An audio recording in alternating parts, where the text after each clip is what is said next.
जो मैटर हुजे, पाणी जे मसइले ते लीगले खां वठी पीपले ताईं सभु गॾु आहिनि, सभई मुस्लिम लीगनि वारा सभु गॾु आहिनि।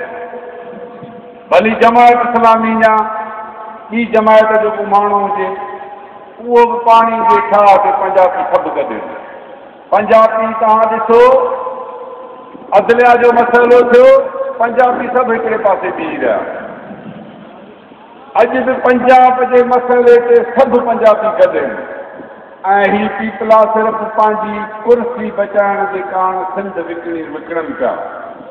पाणी जे मैटर ते मुजरिमाना ख़ामोशी अख़्तियार कई अथऊं। ॾिसमा जेलम लिंक नाल दोरी वहायूं, सदर असांजो काइम अली शाह वञी शहबाज शरीफ़ खे चई, बाबा सिंध जे माण्हुनि में गुस्सो आहे, ख़ुदा जे वास्ते हिकिड़े ॾींहं जे लाइ बंदि कयो। पर उहो बि बंदि न थियो। बहितर उन में 10 लख जे बजाए 15 लख क्यूसेक पाणी पिया कढनि, 15,000 क्यूसेक, ऐं ग्रेटर थल केनाल वहाए छॾियऊं। पाशा डैम जी तइमीर शुरू थी वई। आख़िर ही सिंधू दरिया ते कब्ज़ो करे तव्हांखे हमेशह जे लाइ ख़तमु करणु घुरनि था। ऐं तव्हांखे ॿुधायां, सिंध जा वारसो, तव्हांजे सिंध जे ज़मीन जो जेको पाणी आहे उहो 95% खारो पाणी आहे। दरिया पीसी वियो, सिंध जी ज़िंदगी पीसी वेंदी। सिंध बणबांग बरपट बयाबान थी वेंदी। उन करे सिंध जे माण्हुनि खे हाणे सीरियस खणो पवंदो।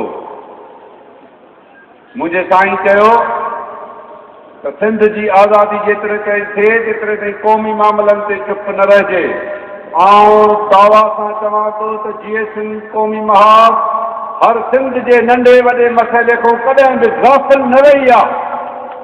भली जदोजहद जी तारीख़ तव्हां कढी ॾिसंदो, भली कालाबाग डैम हुजे, पाणी जी खोट हुजे, ग्रेटर थल केनाल जी अदावत हुजे, धारनि जी आबादकारी हुजे, तव्हां ॾिसो GS क़ौमी महाज सभ खां वधीक पाण मल्हायो आहे। पंजाब जा रस्ता बंदि कया आहिनि, ट्रेनूं बंदि कयूं आहिनि, धरणा हणी वेठा आहिनि, पंहिंजा घोट शहीद कराया अथऊं। हज़ारनि जे तइदाद में असां जेलनि जा सींगार बणिया आहिनि। इहा तारीख़, इहो तारीख़ी रिकॉर्ड अॼु बि मौजूदु आहे। पर चवंदा आहिनि त मां अहिड़ी मयारी ॻाल्हि न कंदुसि, पर GS क़ौमी महाज अॼु बि इहो पंहिंजो पॉलिसी बयान थो ॾिए त सिंध जे आज़ादी जे लाइ GS क़ौमी महाज पंहिंजी मुख्य एजेंडा खणी जदोजहद कंदी रहंदी। ऐं सिंध जे ॿियनि मसइलनि ते, पाणी जो मसइलो हुजे, धारी आबादकारी हुजे, अमन अमान हुजे, बिजली जी खोट हुजे, असांजा क़ौमी कारकुन गुम थियण जो सवाल हुजे, हर मसइले ते GS क़ौमी महाज सिंध जे सभिनी जमायतनि खां वधीक मौसर जदोजहद कई आहे, वधीक उन ते स्टैंड वरितो आहे।